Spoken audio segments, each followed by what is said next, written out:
This is a sample lesson from an online course, Japanese Verbs and Particles. See the description box below for more details. In today's lesson, we are going to focus on these two groups, U verbs and RU verbs. When you see a plain form like nomu, it's easy to tell that it's a U verb because it doesn't have ru at the end, right? However, you may sometimes see something like this, toru.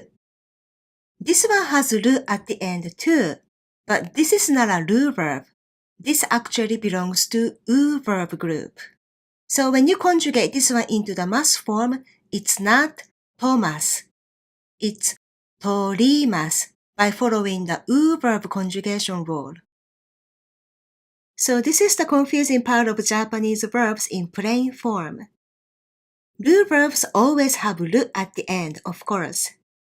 But some U verbs also have ru at the end. So when you see something like that, how can we tell which is which?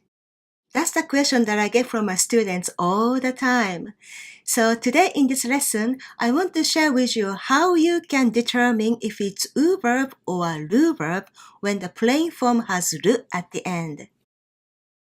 By the way, I'm going to say this now, but the tip that I'm about to share with you is not 100%, meaning it should help you to figure out if it's U verb or RU verb maybe 95% of the time, but not always. Okay? Please keep that in mind.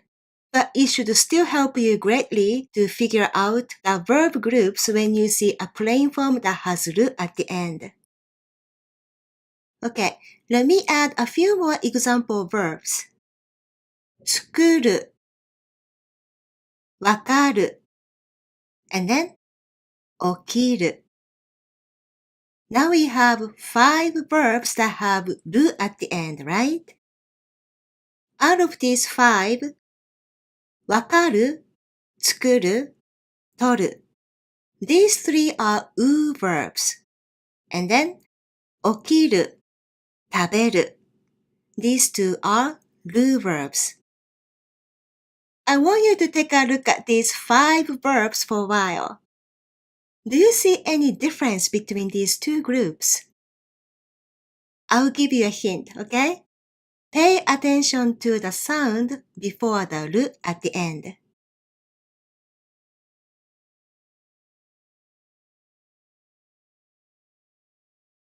Okay, I'll give you the answer, okay? You have to pay attention to the vowel before the ru at the end. If the vowel before ru is a or u or o, then the verb is a U verb, 100%. So, わかる has a, 作る has u, 取る has o sound before the ru, right? That's why these 3 belongs to group 1, U verb group, even though they have ru at the end. Now, if the vowel before ru is either I or e, then it's a RU verb most of the time. For instance, 起きる has I before ru, and then 食べる has e before ru, right? That's why these 2 belongs to group 2, RU verbs. One more time. If the vowel before ru is a or u or o, then it's a U verb always. If the vowel before ru is I or e, then it's a RU verb most of the time, but not always. That's why I said this tip is not 100%. Let me show you some exceptions, okay? One example is 入る. Another example is 帰る. 入る has I before the ru at the end, and then 帰る has e before the ru. So they both look like RU verbs, right? But in fact, these 2 are U verbs. So when you conjugate them into the mass forms, 入る becomes 入ります. It's not 入ります. And then 帰る becomes 帰ります. It's not 帰えます. Here's the summary again as to how to differentiate U verb and then RU verb when you see a plain form that has RU at the end. Pay attention to the vowel before the RU. If the vowel before the RU is a or u or o, it's a U verb 100%. On the other hand, if the vowel before RU is I or e, then it's a RU verb most of the time. Okay, let's do a quick exercise to see if you understood today's lesson. Can you divide these 6 verbs that have RU at the end into U verbs and RU verbs?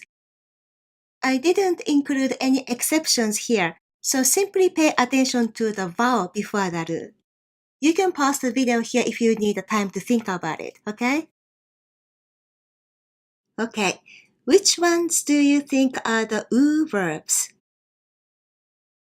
Right, they are 乗る、眠る、上がる、怒る. These are U verbs. And then, RU verbs are 着る、出かける.